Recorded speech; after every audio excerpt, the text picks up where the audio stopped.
I have been playing a whole lot of Deathloop from Bethesda and Arkane Lyon, and holy crap is this game ever cool. It was a very difficult game for me to wrap my mind around. I didn't quite know what all the marketing was about. I mean, I knew I was going to be playing a guy that had a beef with a whole bunch of other people on an island and had to go and kill them all, and then his life would loop again and he'd have to do it over and over again. But I didn't know if it was going to be like some big multiplayer thing or some battle royale. I mean, I just felt like there were too many widgets thrown into the trailers and the ads and the people talking about it.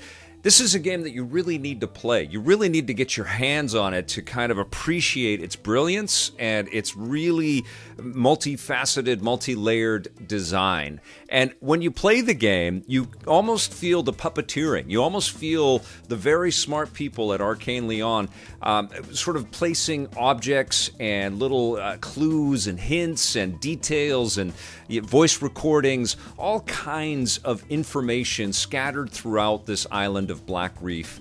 And that's how the story is told, and you as the player are being completely manipulated because you know you're going to have to do this thing over and over and over again. It's Groundhog Day with guns, and you've got to take out all of these bosses and all of the minions that get in their way.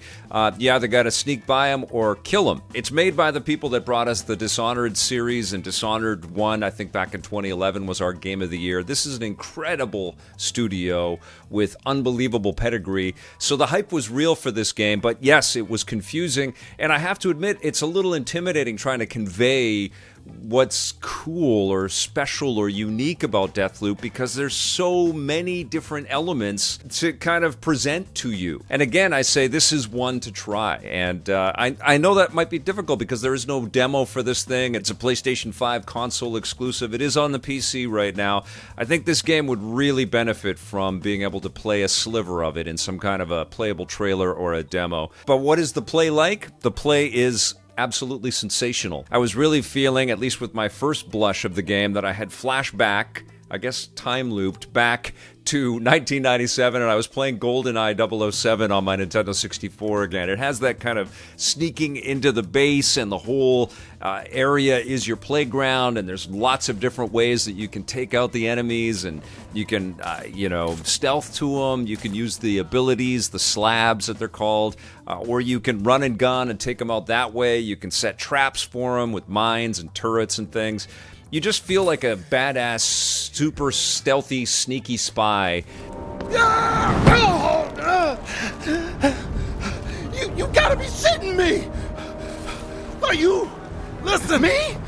You wrote it on Black Reef. That has the benefit of knowing that the world is going to regenerate again and all the pieces of the puzzle are going to be put back in place again, but you're going to keep little snippets of information. And honestly, as much as the weaponry is cool and the slab powers are really cool, it's information that is central to this game. And it's a mess. I mean, it's a mess deliberately. The way that they set up the front end screen and the way that you can kind of look at, that sort of typical string connecting to a picture kind of thing, and the clue board, I don't know what they call that in all the cop shows, but it's basically like that, but you're zoomed in and you got to zoom out, and it's just all so tangential and weird and strange. And what you're trying to do, the sort of grand vision of the game, as Colt, the main protagonist in the solo player offering, and there is a cool multiplayer part of this game, which I'll talk about in a second here. What you're trying to do as Colt is you're trying to kill all the visionaries, all the bosses that are on this island in various locations. And you have 4 key locations that you're going to visit at different periods of the time: morning,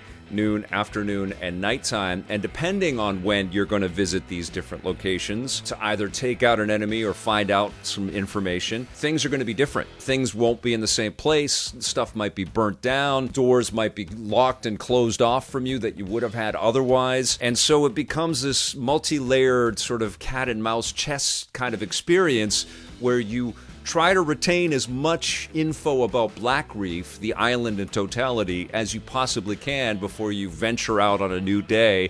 And you try to be as successful as you can with each quadrant throughout the day. So when you go out on your morning missions, get as much stuff as you can, whether it's information or taking out the bad guys or infiltrating a space that you haven't been before. And that's a huge chunk of the reward of this game is every time you play it, you're going to see a new part of Black Reef. Black Reef is the star of the show. As much as it is really fun to play Colt or Juliana in multiplayer, it's amazing to explore this incredible island. It's very rich with different details, and there's a cool sense of verticality. You'll go digging into tunnels. It's all got this kind of retro 60s spy kind of chic to it as well.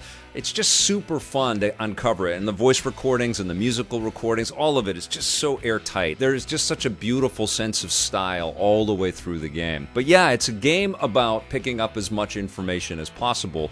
And as Colt, you're trying to wipe out everybody in a day, and you're trying to break the loop so that you can escape this island and stop this kind of Groundhog Day existence, because you wake up every day with a headache and you're pissed off and you got to do it all over again. Now, Juliana is another central character in this game, and she will, antagonize you over the radio if you're playing solo player, but you can also be invaded by Juliana when you're playing online by yourself. Somebody from, the internet might jump in and be Juliana, and they might be chasing after you and shooting at you, and you've got to survive that, take her out, and hopefully she's got some cool loot for you. And invariably, she'll have some kind of slab, and the slabs are the powers that allow you to shift, so you can teleport to places. You can pick people up with your mind. You can kind of go crazy with the Havoc power and give yourself a whole bunch of energy and resiliency to all the bullet fire that's going to be headed your way. I also dig the ability to go invisible and kind of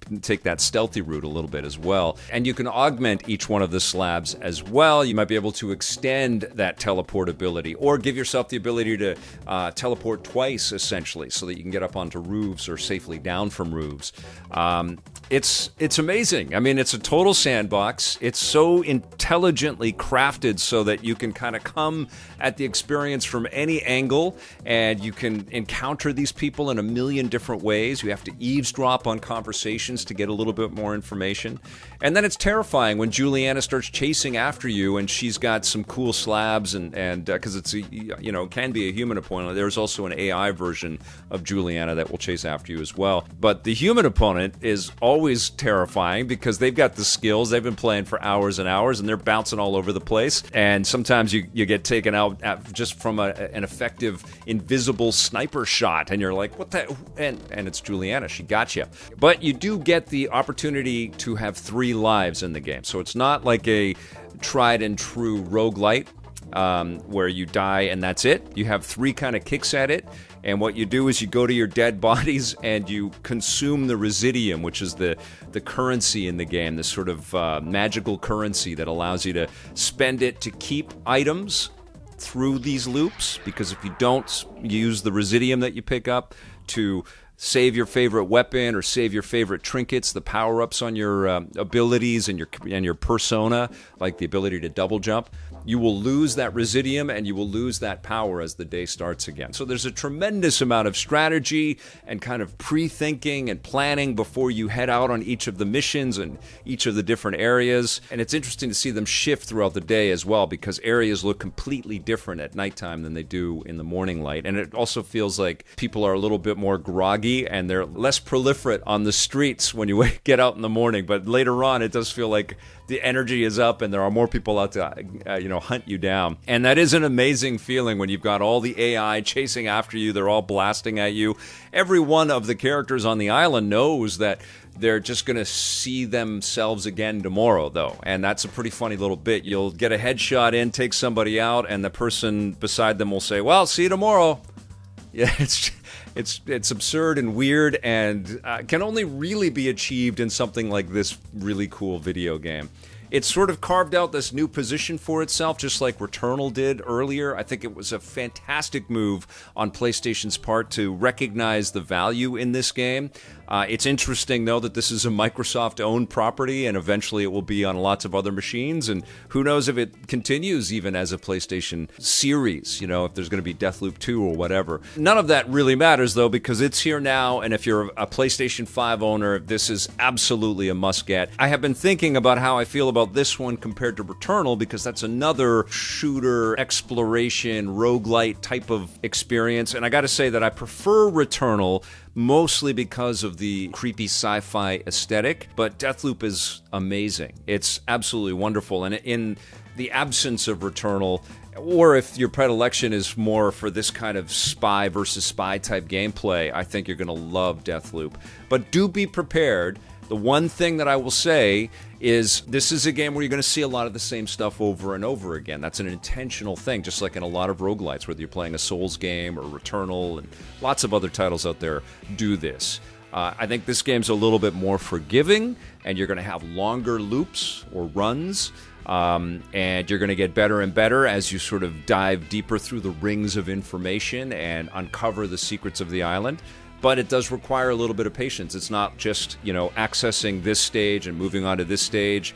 And to be honest, I just reviewed Kena Bridge of Spirits, and I found that to be, because I am not a tried and true Souls fanatic, and that's the first kind of genre that I go for. I always like action-adventure platformers and things like that, where they're much more level-based and linear story-based. I found it really easy to kind of shift my focus over to Kena, and then it's a little tricky to shift my focus back into this kind of gameplay, jumping into Deathloop, just like it is Returnal. But I will say, though, that neither Deathloop nor Returnal are going to be leaving my hard drive, at least until I've seen everything in both of these PlayStation 5 gems. Deathloop is definitely worth trying, and I have a feeling that you're going to love it as much as I do. I'm going to give Deathloop a 9 out of 10.